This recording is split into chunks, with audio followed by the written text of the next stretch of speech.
Hey guys, so today I'm going to give you 5 in-depth tips to learn Raze. Some of these are going to be much more detailed than probably how you currently play Raze. Raze is also a little bit more of a niche pick compared to duelists like Reyna and Jett, just because their abilities kind of overlap with each other and they're just kind of a little more fun to play, honestly.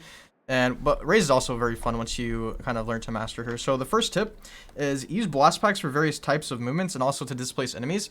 So obviously you can double satchel, which I'll talk about in a second, but the main type of satchel that people don't really use is like this. So you throw it up against a wall, and then if you want to go to the right, you hold D, and then you just move to the right of it. And if you want to go to the left, you hold A and you go to the left of it like this.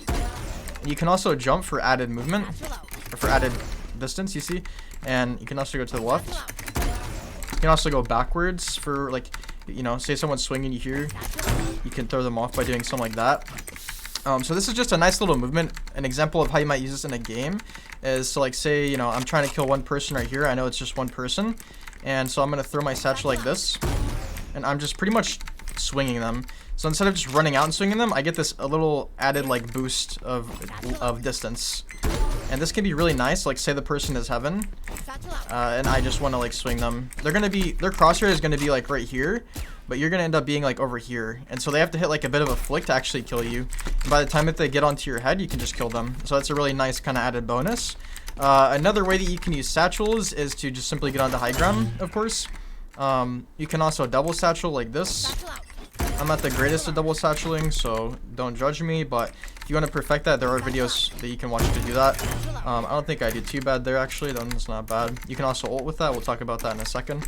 The last way that you can use your satchel is to actually displace enemies, or to kind of like mess up enemies' movement. So if someone's just running straight at you like this and you know that they are, you can just throw a satchel midair and pop it, and basically it'll like bounce them back and also do like a tad of damage, a little bit of damage.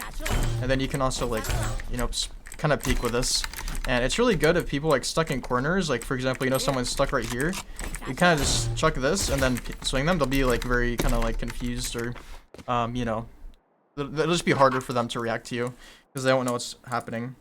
So anyways, the next tip is walk up with Boombot or use it for info. So for example, a good way you might do this is kind of like, first at the start of the round, you might clear this angle, then clear here, and if there's no one, you might, you know, continue to watch this for a second, but then you might throw your Boombot like this. You can kind of run up with it, and if someone were to swing you, the Boombot's gonna most likely catch their attention, and then, you know, good players will actually ignore, like, say if there's a Rainy here, they'll ignore the Boombot and then headshot you and dismiss all the way back. So be careful for that, but if you're in lower ranks, you don't need to worry about that as much. You're gonna Boombot here, and then you're just gonna run up with it, because, you know, a lot of the time, especially, this is especially good if, you know, people peek, like, right here in the game, or somewhere, like, right here on this angle. And this basically serves as a way for, like, it's kind of like a drone, except, you know, you can't see anything with it. You can just hear if it sees someone, and then you can kind of entry with it in that way. Another way that you can use this is for information. So for example, if I'm pushing cat and I clear all the, you know, correct stuff, and then, you know, I want to see if there's someone like maybe in this corner right here, I might throw a Boombot like this, and then I just kind of wait to see. By the way, if the Boombot sees someone on high ground, so like if I throw a Boombot and there's someone in heaven like this, the Boombot's gonna start freaking out, so it'll be like, like it'll just keep stuttering. It's really weird, but it's been a bug, by the way, a bug for like, for as long as I can remember. So keep that in mind. If you hear it glitching out like that, that's what that means. It means there's likely someone on high ground somewhere. So if you hear that like right here, well, the Boombot's like right here, you might consider that the enemy's up there. Okay, anyways, the next tip is use nade to kill or force someone out of an area. So for example, if we come over here to B site, since we spent all the time on A, I would like to show you guys another area. Say we've cleared out all of this. If we don't know where enemies are, we can nade this, but we don't really, this is probably better to Boombot in my opinion, because nade's a little bit more valuable. So if you know there's someone market and you hit them for like, you know, 140, then go ahead and just nuke them. And this is like a really good nade right here. But the type of nade that I want you guys to think of as well is try to think of throwing nades that are really going to be effective. So if you just chuck a nade like here randomly, it's not always going to get a kill, and it's not always going to do that much damage, because nades are actually not that hard to avoid unless you place them really well. So if you know for a fact that there's someone on this side of CT, this is the type of nade I want you guys to throw, because like here you're really just isolating them. They're going to be stuck in this corner. They're going to try to run, but you can just kill them as they try to run. So you check the nade, make sure you're throwing it high enough, and then you're just going to wait for them to, you know, escape.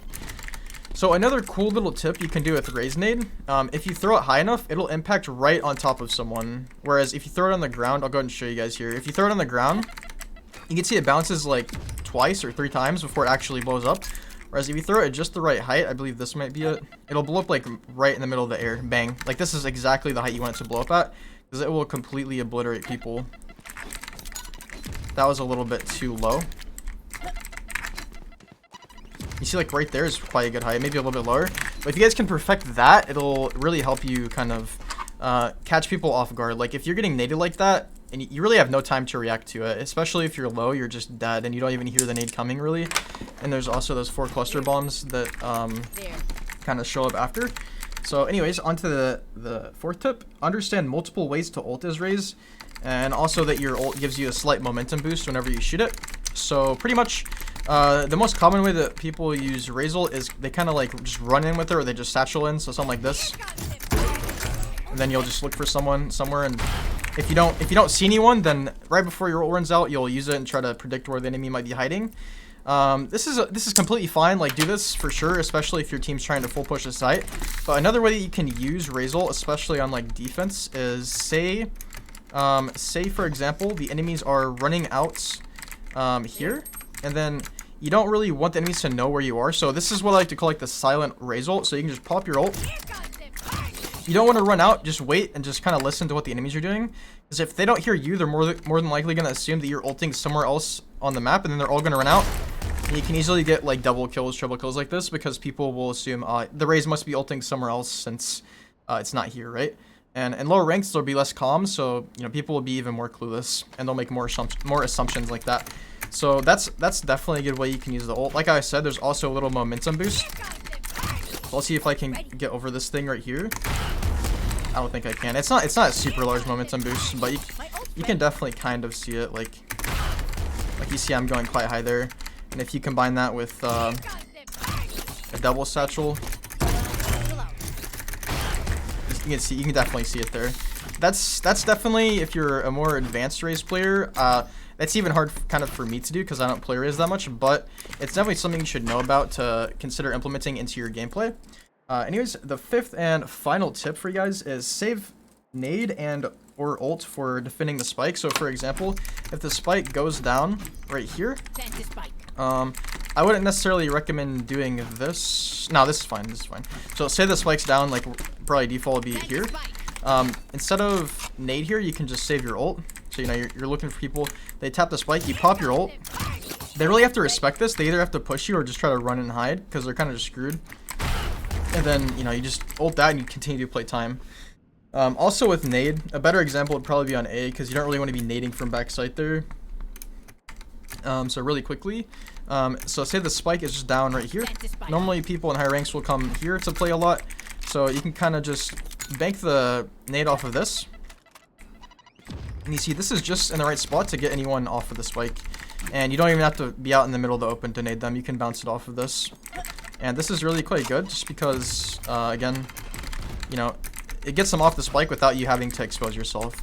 And same thing with ult here. If you want to do that, throw one of these in. And yeah, hopefully you guys enjoyed this guide. If you have any other questions about Raze or you guys want me to do a specific agent, let me know. Let me know if you guys, I heard Sky and Cypher, those are on my list as well. Chamber as well. But if I get a bunch of comments about one agent, I will definitely do it because I need more motivation, you know. So anyways guys, hopefully you enjoyed. Let me know if you like the longer video as well. Subscribe, and I'll see you guys in the next one. Peace.